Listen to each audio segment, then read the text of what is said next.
Joining me now is Emily Tisch Sussman, the former Vice President of Campaigns for the Center for American Progress, and Karine Jean-Pierre, the Chief Public Affairs Officer at MoveOn.org, and Kurt Bardella, former spokesperson for the House Oversight Committee. All right, Emily, let me start with you. What do you make of the reactions that have been outpouring so far following the mass shooting as politicians they try to grapple with all of this and the spread of hate? It's very overwhelming, honestly. We really want to see more from our leaders. It's a moment where we want to see leaders really showing us a path forward. I think a lot of people felt, they felt that those were some of President Obama's best moments, bringing the country together, moving forward. And then it's hard to see how the words coming out of President Trump really can feel anything but empty when the way that he speaks on a normal daily basis, whether it's talking about a wall and the othering of so many people or the Muslim ban, it's just an othering, which it does feel like continues to contribute to the rise of white nationalism and hate crimes like this. And not just those words, but the words like small group of people or very fine people. Karine, it seems that this president gives as little offense as possible to white nationalist supporters. Absolutely. Let's not forget, back in October, the president said he was a nationalist. And we saw what he said in Charlottesville, as you just mentioned, very fine people on both sides. We have to remember the mail pipe bomber back a couple months ago, who is a Trump supporter, who went after folks that criticized Donald Trump. It is really, I mean, we have a man who is sitting behind the Resolute desk in the White House that really stokes violence and stokes hatred, and he does it even in his statement when he vetoed the national emergency resolution. He said invasion. Even then he was dividing us, and this is what he does. But this is his whole plan. Like, we should not be talking about this in political lens. We should be able to come together universally and really condone this hatred and this violence. But instead you have the red team and you have the blue team. And that's what Donald Trump wants to do. He wants to make us the other and say, hey, you know what? We are hurting the country. We're the problem here. And it's not. This is why we continue to see hate crimes go up. Karine, do you actually think that the shooter in New Zealand was actually triggered by the words of this president? He said it in his manifesto. He said that he was inspired. Kurt, do you agree? You think he was triggered by this president?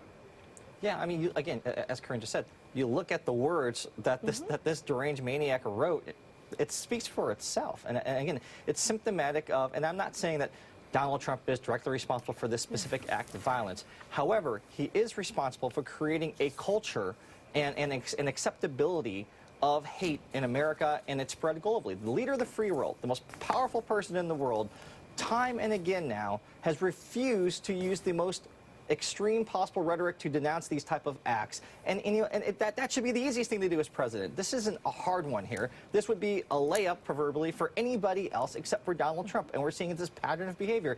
Anytime that there's an act of violence and is perpetrated by someone else that could be offensive to his base, he does the least amount possible. When it's anybody else who commits a crime, when it's an African-American, a person of color, an immigrant, they can't wait to sound the alarm. They can't wait to declare national emergencies. They can't wait to express their outrage. Why is there such a double standard? Yeah, I do know that it did take 11 hours for this president to react. Emily, I do want to get your thoughts as well on this. Congressman Louis Gohmert chimed in on Twitter saying, and I quote here, "The shootings at the New Zealand mosque are egregiously reprehensible. There are courts, dispute resolutions, and legislatures to resolve controversies. There is no place for cold-blooded murders." A lot of people picking up on this because they say it makes it sound like the shooting was just an unacceptable form of dispute resolution.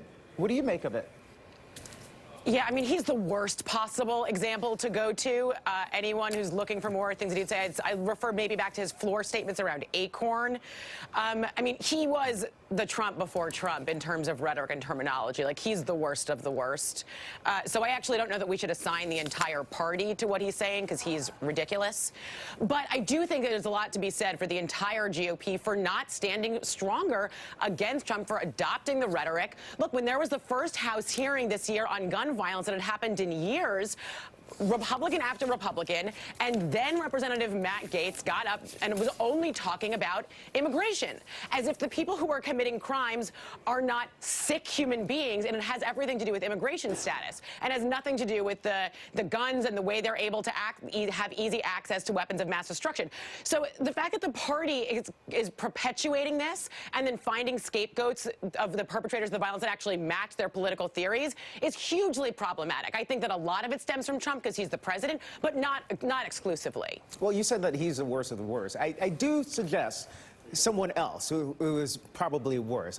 Take a look at this. This is the Australian senator who was egged after blaming Muslims for the New Zealand mosque attacks. This happened this morning on TV. Whoa. So this kid, this is in Australia, this senator there released a statement that was just unbelievable just a few days ago, just a few hours after the shooting, and blaming immigration for the attacks. And then this kid, a teenager there in Australia, egged him on TV, and the senator knocked him out. What do you make of that situation there, Corinne? It's disgusting. Look, this is what's happening with mainstream politicians, clearly here in the U.S., but also in Europe and as we see in Australia.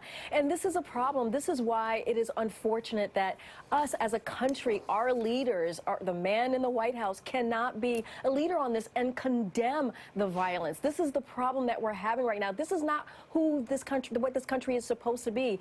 Any other Republican or Democratic president would not be doing this, but Donald Trump is allowed to do this because his party allows him to do this, to stoke this violence, to stoke this hate, and this is not how this is supposed to go.